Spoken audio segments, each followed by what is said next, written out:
Welcome to Trending in Education. Mike Palmer here. Very happy to be joined by two folks from the Urban Assembly. We have Julissa Baez, the Director of Alumni Success, and we have Lindsey Dixon, who's the Senior Director of Postsecondary Readiness. Welcome to both of you to Trending in Education. Hi, Mike. Thank you for having us. Yeah. Hey, Mike. Thanks for having us. Yeah, it's a pleasure to have both of you on and excited to see where the conversation goes. As I mentioned when we were setting up here, folks who listen to the show may not have the same depth of knowledge around what post-secondary education is, what placement in college is, things that maybe we knew 10, 15 years ago have changed in recent years. So we will want to get some clarification from each of you on what we're talking about today, but maybe just beginning with you, Julissa, what do you want to make sure we talk about today? Thank you for having us again, Mike. I definitely want to make sure that we talk about how this crisis that we live in 2020 is changing the way that students are making choices about their post-secondary lives and how the supports that they have traditionally received to make that decision, which were traditionally focused on four-year college, go and have that experience, need to adapt to the new needs of these students and the challenges that they're facing in front of them. Mm-hmm. It's an opportunity as much as it is a challenge. So how do we take that time to innovate and provide more choices to students to navigate the careers that they want to go into after high school? Yeah, makes a lot of sense. And how about you, Lindsey? I think similar to Julissa, I definitely want to zoom in on those topics. And then a little bit of the inverse. I want to talk about some of the problems that we've had before COVID. And then this is actually just accelerating many of the problems that we have with the disconnect between higher education and the workforce landscape, and then K-12 education, and especially high school and the curriculum that we're teaching that was really made for a world that was about 50 years ago and certainly is not preparing young people for the future now, especially with COVID ramping everything up. So I want to talk about COVID, but then there were some pretty serious issues already that we should be talking about more. Mm-hmm.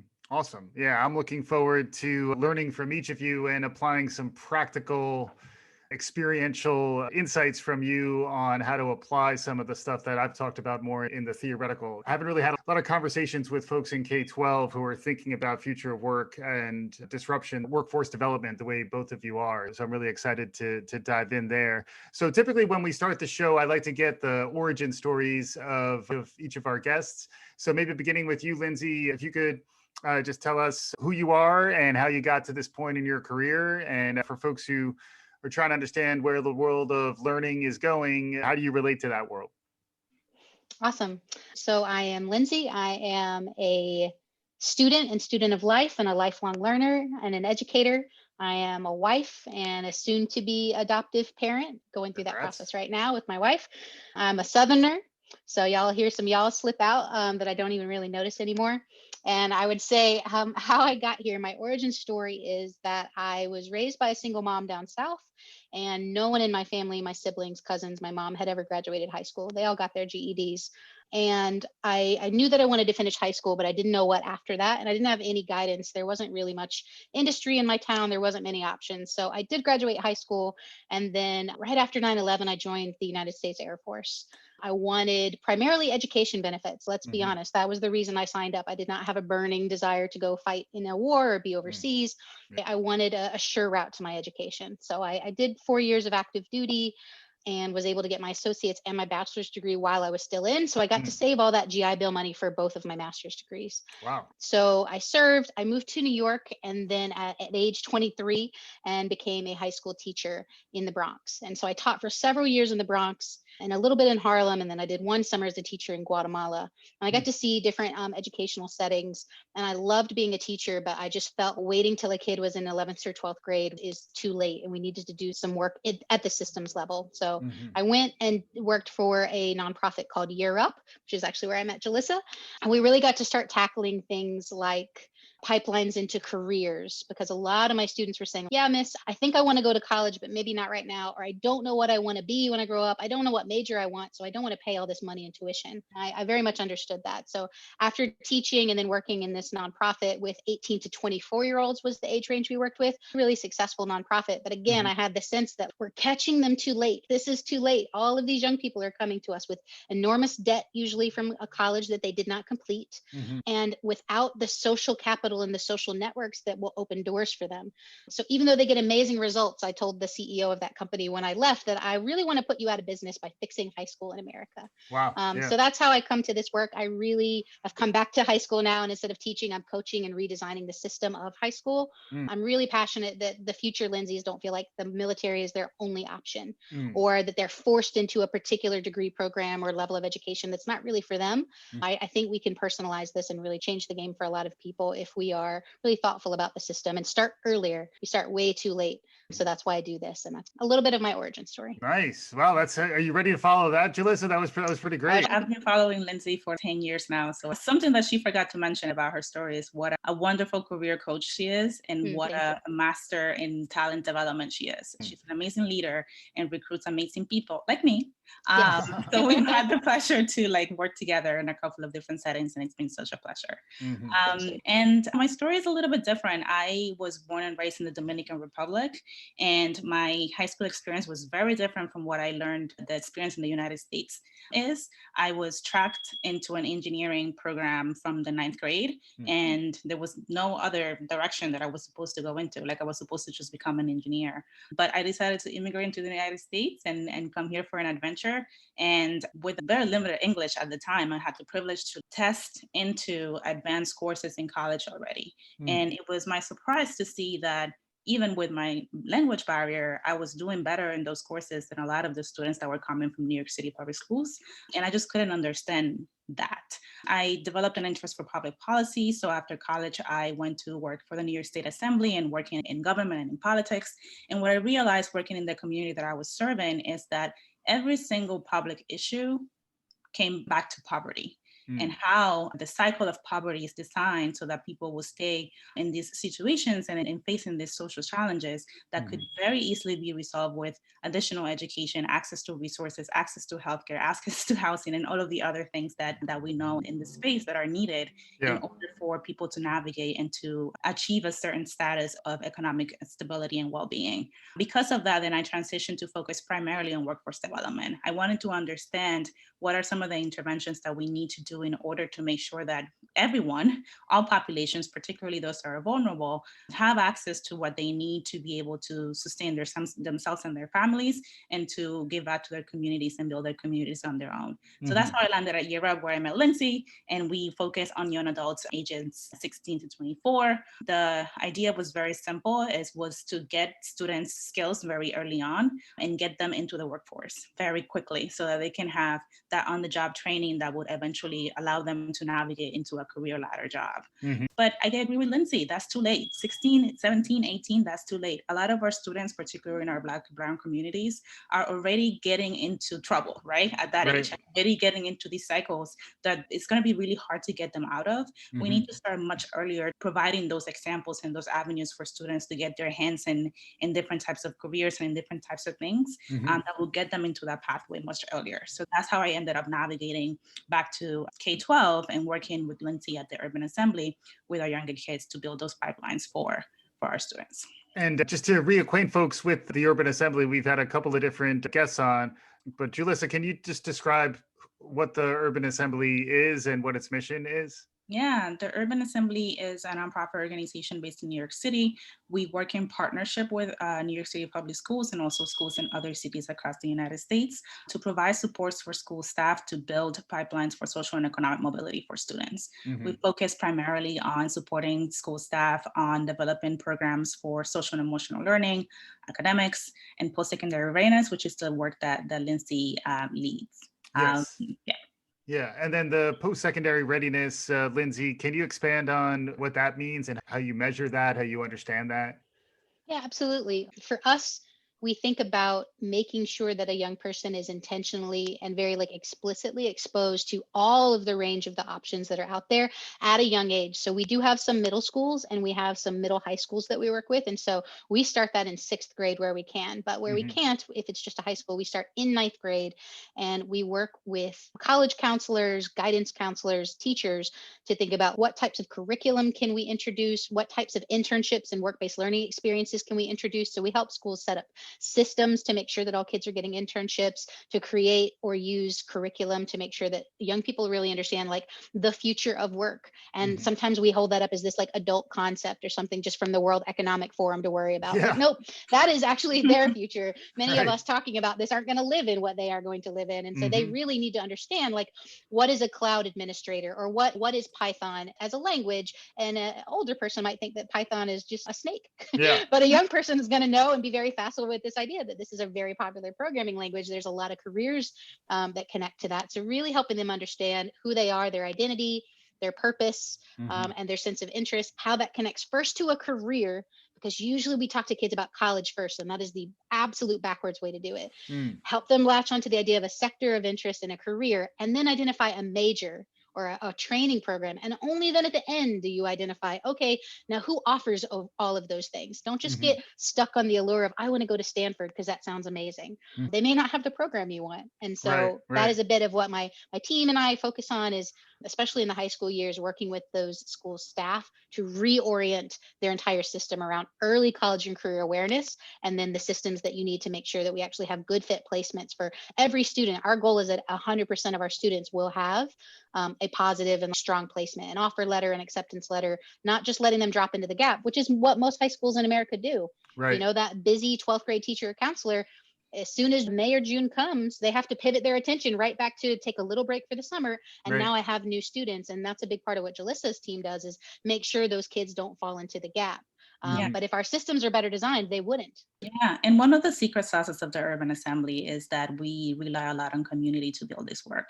So we are a network of high schools. So we learn from a lot of different high schools and how they do these interventions. But we also mobilize our graduates from our students, from our schools, to come back and support our high school students. So a lot of the transitional work, for example, that my team does during the summer right after graduation is all led by young people that went to those high schools, young people that are now in those post-secondary pathways, young people that know what it is that a younger person would respond to in terms of how to get motivated and how to get the right tools and mechanisms to navigate.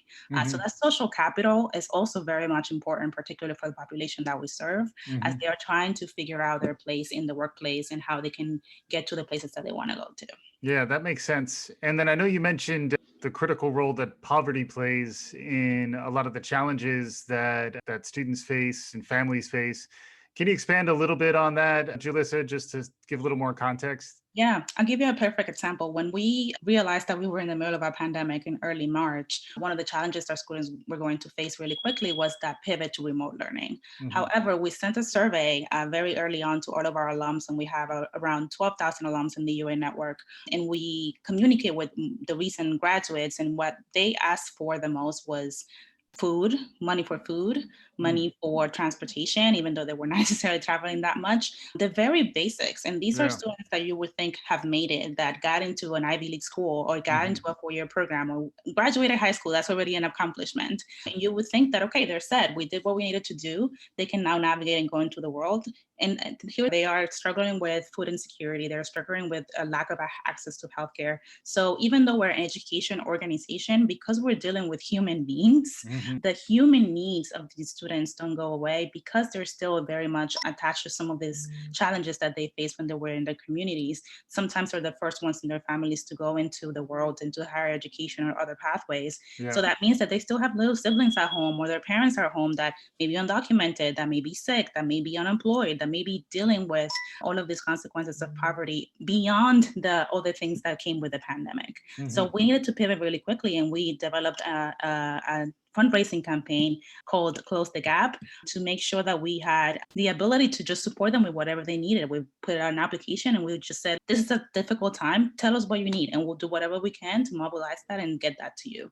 So even though we're supposed to be supporting just in the education realm, we see our students as holistic human beings that we need to make sure that we provide with the resources that they need to navigate into the world. Yeah, and to clarify too, you were fundraising for your alumni network, not just your currently enrolled students, Exactly. which Yes. So we were able to provide both tech and laptops and access to Wi-Fi and all of that for our current students, our students in Mhm. our high schools, but also for our alums.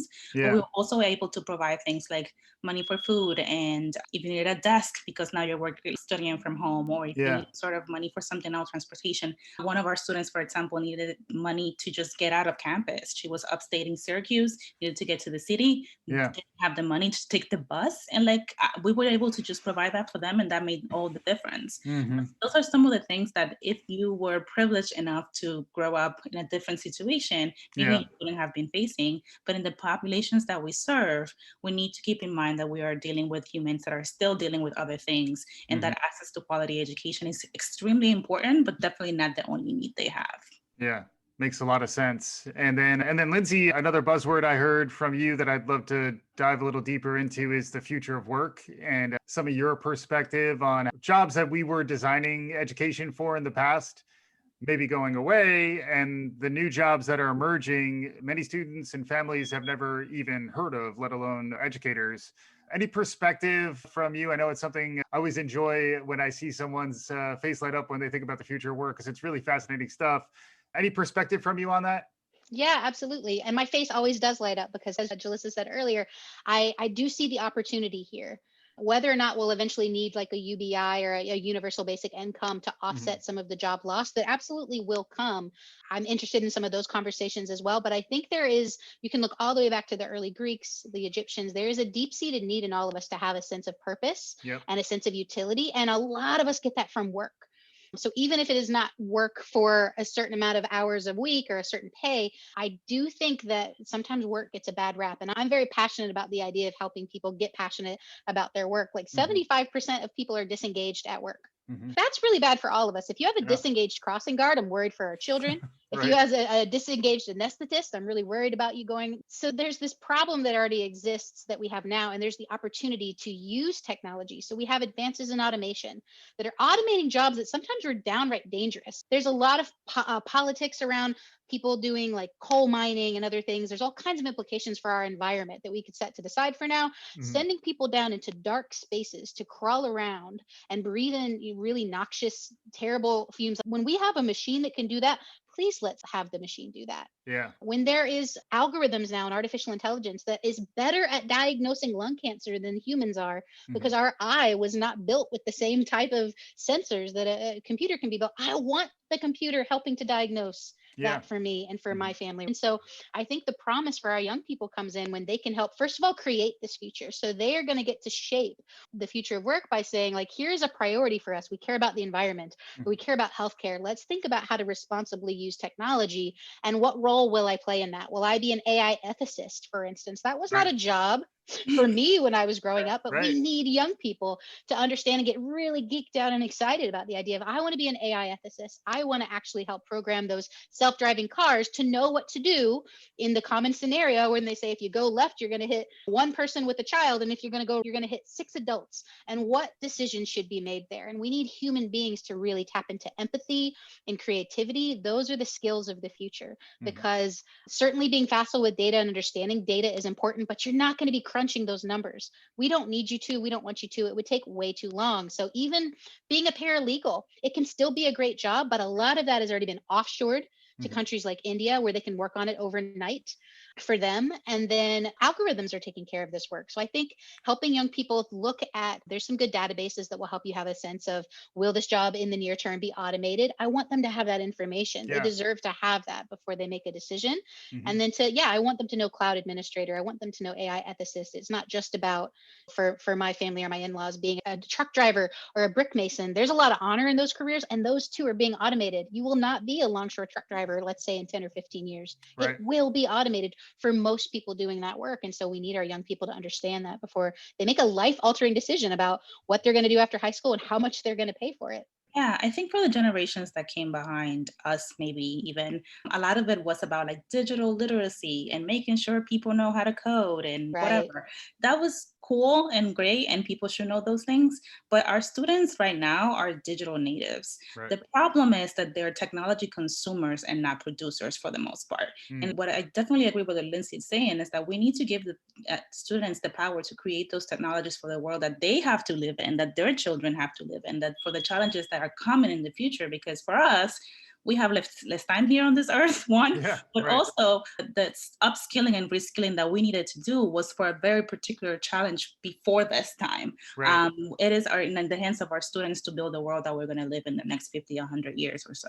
I think that's the importance of CTE and like career and technical education in high school. It's such an important model. It's not your granddaddy's CTE. It's not vocational education and tracking kids and black and brown kids over here and white kids. That's not what it's about. And for instance, our school in Manhattan, our Urban Assembly School for Green Careers, those kids are already getting certified to become energy auditors and understanding the LEED certification system. And we need our buildings to be energy efficient. We need them not to be just off-putting all of this like reckless carbon into the environment. And our young people who are teenagers are actually going in and doing energy audits in New York City. And they can get really well paid to do that. They can do all kinds of different things that our schools are proving that you can have young people study and get really excellent at cybersecurity. Our Comp Sci High School in the Bronx, where Julissa sits on the board of that school, they're doing cybersecurity, user experience and user interface design as 11th graders, and they're really good at it. And so then they can decide what is the need in society that I can help fill with these skills and this passion, and not the other way around and just what is a job that's going to pay well. Over and over, young people say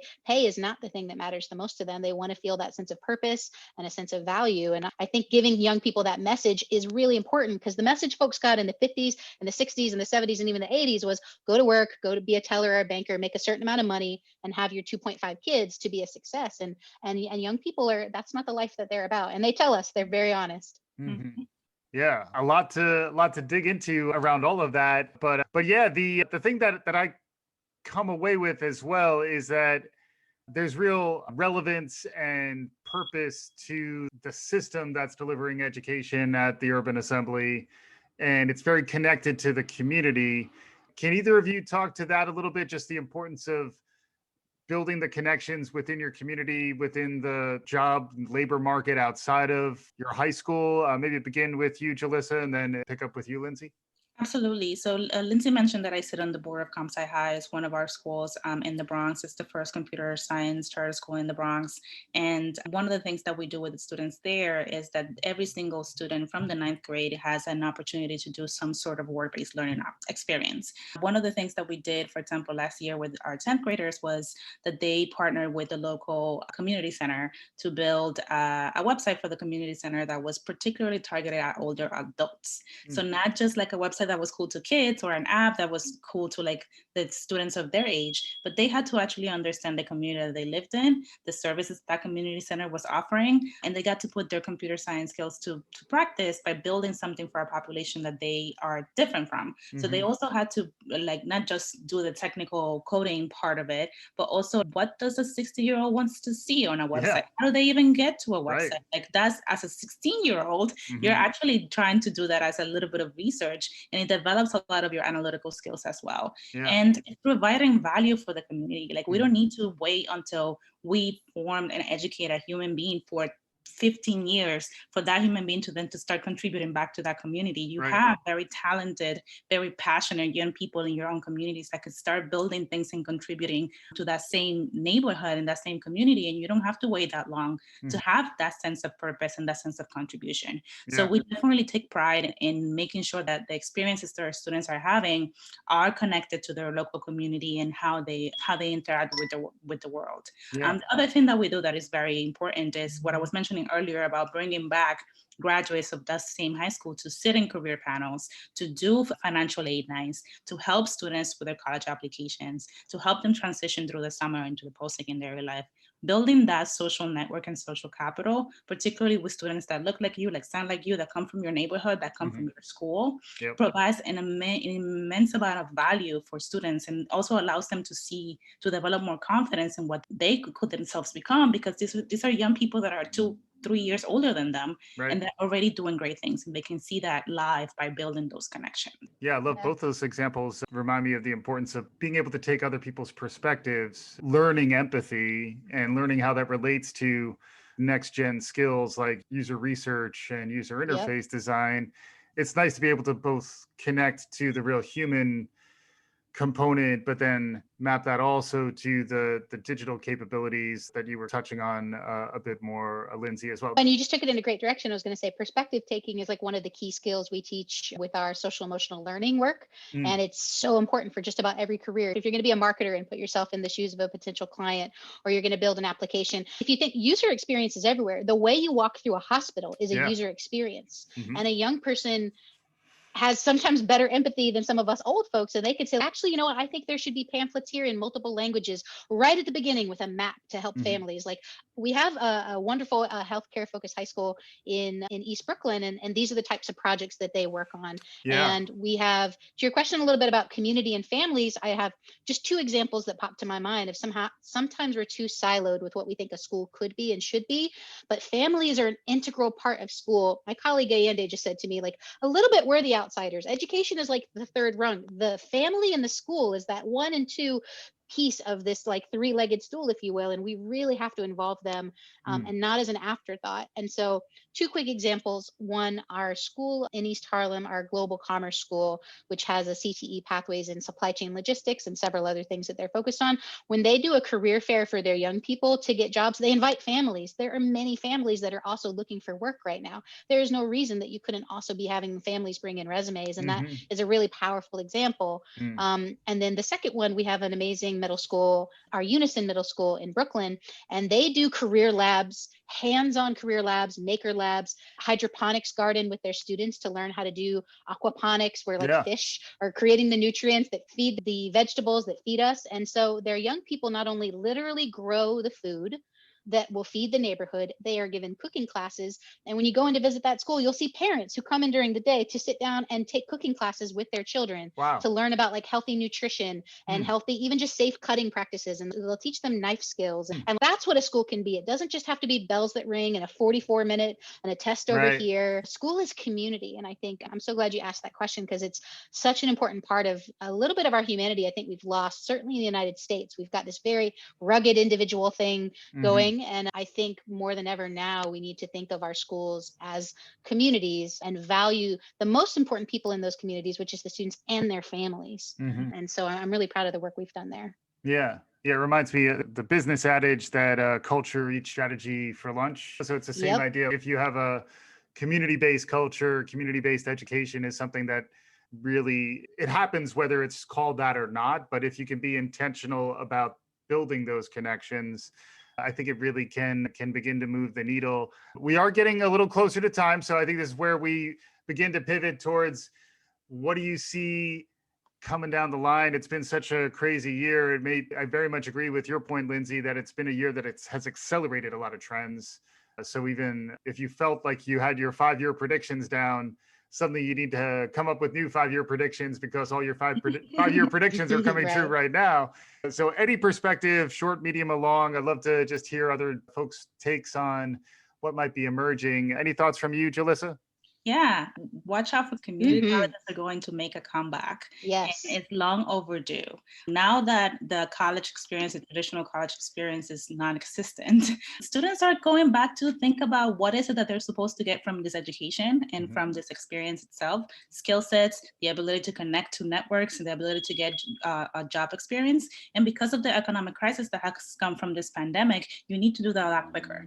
I do see, we already saw it with the class of 2020, with the high school class of 2020, a lot of students who changed their plans at the last minute to stay close to home for safety, for saving money, for getting their feet wet into higher education before they made that commitment. I think that's going to be a trend, and it's going to provide an opportunity for local governments and state governments to pour more funding into these institutions that can very quickly move the needle in terms of the supply of workers and labor and new skills that we'll need for the world after COVID. So definitely watch out for community colleges. And we'll be talking about this, I'm pretty sure, for a couple of years in terms of how they've made a comeback to be the the savior of the workforce system in the United States post-COVID. Very specific, targeted one. And it sounds like there's a return engagement in your future with that one. So well done by you. And how about you, Lindsey? Thoughts? What do you see on the horizon? I would say I love that one. I'm in a doctoral program now and have multiple degrees, but my associate's degree, I'm a proud community college graduate. And I think that was probably one of the best choices I ever made. And one of the more practical things that led to direct work experience and life experience. So I am fully in agreement with Julissa. Not only that will happen, but it should happen. We should be pushing hard for this to happen. I think some of the trends that I see, maybe one trend that I see and I know is coming, and one that I want to speak into existence. One trend that I know is coming is the concept of modularity or modular education and stackable credentials. This idea that we can mix and match concepts, not necessarily in a linear way. You will not have to go for a 4-year program and wait until the end of 4 years to get a degree. You will be able to get certifications, badges. You will be able to transfer from one program to another. So linearity is like so passe now. We have, because of how quickly our market shifts and how quickly our market moves, it never made sense that we would have these curriculums literally locked in for decades that do not substantively change when the world has moved past us. So I think if there's parents listening, students, teachers, if they could really start to unpack their student or their child this idea that you need to be a lifelong learner. So that is not just a buzzword. We will need to go to school, go to college, go to a training program over and over to upskill and reskill throughout the rest of our lives. That's just a new way of life. It is going to be very rare for someone to be able to just go do a one and done degree. Very rare. So that is the one trend that I would put all my money behind, that it's already happening, but it's going to pick up steam. The one that I want to speak into existence is the trend around a supply side orientation, certainly in our labor market, but in higher education. I want our young people to know that you are the revenue that these universities are looking for, and you have the right to go in and ask hard questions, to demand lifelong learning credits, actually. So some universities are getting on board with this idea that if you finish a degree at our institution, you can come back forever for free and level up and upscale. And I want all of our young people to ask, what can you do for me by way of lifelong learning credits? What will you give me? It's the same way with apps. You know how they say if you're on Facebook or any of these apps and they're not charging you, then you're the product, right? And your data is the product. Our young people are the product. Young people have been in this backseat position, fighting for sometimes the scraps of leftovers or whatever grant money they can get. Absolutely not. I'm going to speak into the existence that the trend is coming because enrollments have been going down before this, and now enrollments are going down again. They're going to be fighting hard for our kids, and we're going to teach them to play such hardball, Mike. We're going to have them asking these really hard questions about what is the experience for Black students on your campus? What types of affirming organizations will we have? What is your student to staff makeup and by race? Like how many of your professors are going to look like me and have my background? What can you do for me? Financial aid? And what is your job placement rate? And if they don't publish it on their website, which many of them don't go there, do not go there. 91% of Americans say their number one reason for going to college is to get a job. And we've let colleges bury that part of it for way too long. And that is part of their responsibility. So that is the trend I'm speaking to existence. Young people are going to ask these hard questions and really pit colleges against each other. And bravo, they should. There's amazing colleges out there, and I'm excited for our young people to go to them. But the day is over where a college can charge an enormous amount of money and make a young person take on a life-changing and burdening amount of debt, and then not deliver them a degree because of the atrociously low graduation rates of colleges in the United States, and then not deliver them a job. I think that's over. We're not going to put young people through that anymore. Yeah, I definitely wanted to speak that into existence as well. I think it's one of the consequences and one of the results of the cultural revolution that we had in 2020 as well. It is time for all institutions to become people ready. We always talk about getting students college ready, getting workers job ready, but it's time for institutions to become people ready, to make sure that they know, both employers and higher education and training programs, that they know that they're dealing with human beings, that human beings need to have the tools that they need to navigate, and that you are going to get, as an employer, as a company, you're going to get the most return on investment when you invest really in those human resources. That's why HR as a profession is coming back as well, because you have all these machines that can do all these things that can be automated, but you need to really focus on the things that only humans can do. And that doesn't happen with a light switch. You have to coach people, you have to invest in them, you have to give them space to be human beings, to be parents, to be spouses, to be members of their community, to be civically Because if you don't, our kids will bounce. These Gen Z kids and Generation Alphas coming after after them, they are going to have such short attention spans Oh my for God. jobs, especially. And that can be a really good thing. You really only do want people who are motivated and believe in your product or service to stay. But these young people are going to vote with their feet if you're not attending to them as human beings, as Julissa said, as people, and developing them. If you're going to treat them like a cog in the machine, you probably should just buy a robot, because they're not here for it. And I'm here for all of what they are and what they represent. Wow. Yeah. What am I supposed to say? Like I said, I expected the two of you to carry the show. So there you go. I'll just wrap it up gracefully as best I can. So really fantastic stuff from Julissa Baez and Lindsey Dixon from the Urban Assembly, talking about how to connect the dots in people's lives and really connect to the whole community, understand poverty, understand the future of work. Really fantastic stuff going on here. And if folks want to learn more about any of this, where should they go? What should they look for? Follow us on Twitter. We're very active on Twitter, and we share a lot of good stuff. And come to one of our webinars. We're putting all of our best practices and information out there. Everything that Julissa and I just talked about, one of or both of our teams is doing very regular speaker series, professional developments. We're working with individuals, entire networks of schools to really start to shift mindsets. A lot of this is mindset shifts. Parents and students and teachers, a lot of us are still stuck on that older paradigm that we grew up in, and that's okay, but the time has come for change. And so that's a big part of what we're trying to do. And so we'd love to have any of your listeners join us for any of those. Awesome. Fantastic stuff from Lindsey and Julissa, the Urban Assembly. If you like what you're hearing, tell a friend. This is Trending in Education. We'll be back again soon.